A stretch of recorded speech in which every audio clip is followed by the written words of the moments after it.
Gym जो है यहाँ से हमने शुरू करना है तीसरी लाइन से, ठीक है, यहाँ तक। उसके बाद इसको जब इसके बराबर आएंगे तो फिर यहाँ से हमने इसका कर्व लेना शुरू करना है।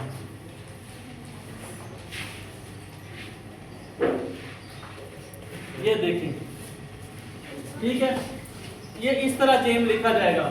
जो मिस्टेक होती है वो ये होती है कि इसका जो हेड है, ये देखें, ये हेड बनाया और यहाँ ही से इसको ऐसे बना देते हैं, तो ये गलत है।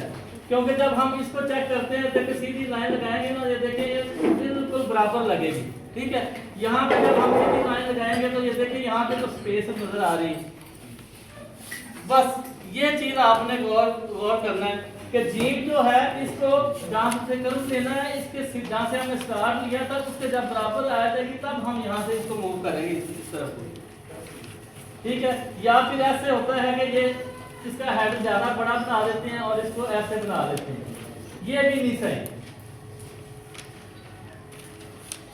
कुछ ऐसी गलतियां होती हैं कि जब इसका जीम का हेड बनाते हैं तो इसको थोड़ा इधर जाके यहाँ पे इसकी बुलाई करते हैं। अब जब हम लाइन लगाएंगे तो ये इसका तो बाहर आ गया। समझ आ गई है? जो मिस्टेक आपको मैंने बताई है, जो आपने करनी है, मैंने आपको पहले बता दी है कि जीम जो है स्टूडेंट्स किसके लिए लिखा जा रहा है सामने, आप लोगों को आता है पहले से? देखें बेटा, यहाँ पे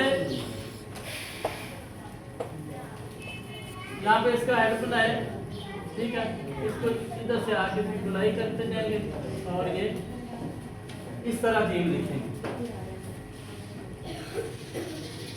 इस तरह जीम चे